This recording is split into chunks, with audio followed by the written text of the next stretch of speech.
Friends, स्वागत है आपका यूपीएससी सीएससी क्वीन चैनल में। जैसा कि आप जानते हैं कि हमारी हिंदी आंसर राइटिंग की सीरीज़ चल रही है, जिसमें हम कबीर दास के पीवाईक्यू कवर कर रहे हैं। ऑलरेडी हमारी 3 वीडियो अपलोड हो चुकी है। आज हमारा पार्ट 4 होगा। आज का क्वेश्चन थोड़ा सा इंटरेस्टिंग होने वाला है कबीर की भाषा को लेकर के। क्वेश्चन है कि कबीर भाषा के डिक्टेटर थे। इस कथन के आधार पर कबीर की भाषा का विवेचना कीजिए। वैसे तो कबीर की भाषा के संबंध में हिंदी आलोचकों के भिन्न भिन्न मत हैं। बाबूराम सक्सेना कबीर की भाषा को अवधी मानते हैं। डॉक्टर राम कुमार वर्मा के अनुसार उनकी भाषा भोजपुरी है और आचार्य हजारी प्रसाद द्विवेदी उसे संध्या भाषा कहते हैं। जबकि कबीर ने स्वयं अपनी भाषा को पूर्वी भाषा कहा। कबीर ने कहा, बोली हमारी पूर्वी, हमें लखे नहीं कोय, हमको तो सोई लखे, धूर पूरब की होए। वैसे तो क्वेश्चन है कि कबीर भाषा के डिक्टेटर थे। ये डिक्टेटर जो शब्द दिया हुआ है, ये आचार्य हजारी प्रसाद द्विवेदी ने कबीर दास को कहा था कि कबीर भाषा के डिक्टेटर थे। आचार्य हजारी प्रसाद द्विवेदी कबीर की भाषा का मूल्यांकन करते हुए कहते हैं कि भाषा पर कबीर का जबरदस्त अधिकार था। वे वाणी के डिक्टेटर थे।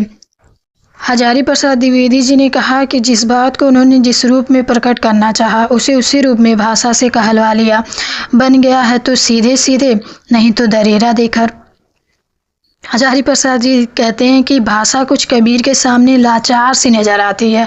उसमें मानो ऐसी हिम्मत ही नहीं है कि इस लापरवाह फक्कड़ की किसी फरमाइश को नहीं कर सके। द्विवेदी जी कहते हैं कबीर की भाषा की दूसरी सबसे बड़ी शक्ति है उनकी व्यंग क्षमता।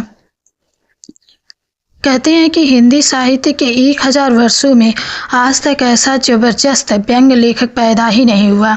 व्यंग सिर्फ हास्य नहीं होता। आचार्य द्विवेदी कहते हैं व्यंग वह है जहाँ कहने वाला अधरोष्टों में हंस रहा हो और सुनने वाला तिलमिला उठे, और फिर भी कहने वाले को जवाब देना अपने को और उपहासास्पद बना लेना हो जाता है।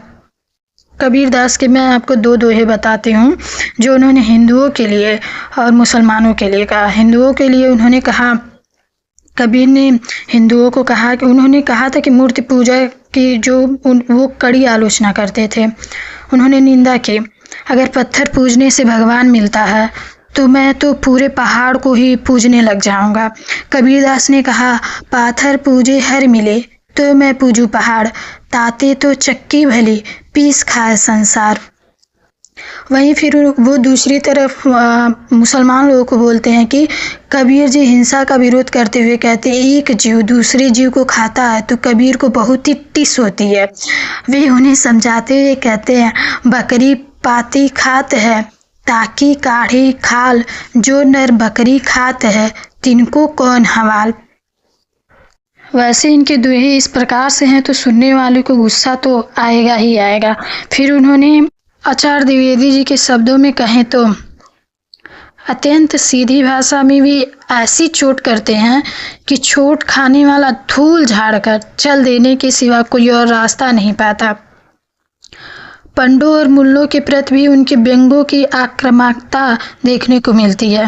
जैसे कि उन्होंने कहा, मुड़ मुड़ाए हर मिले, सब कोई ले मुड़ाए, बार बार के मुड़ते भेड़ न बैकुंठ जाए।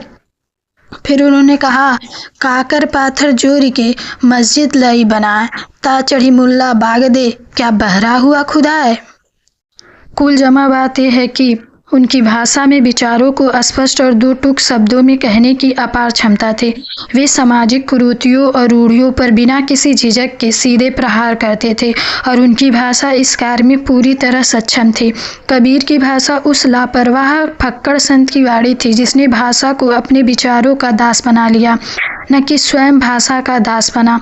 यही कारण है कि हजारी प्रसाद द्विवेदी ने उन्हें वाणी का डिक्टेटर कहा। वीडियो देखने के लिए बहुत बहुत धन्यवाद।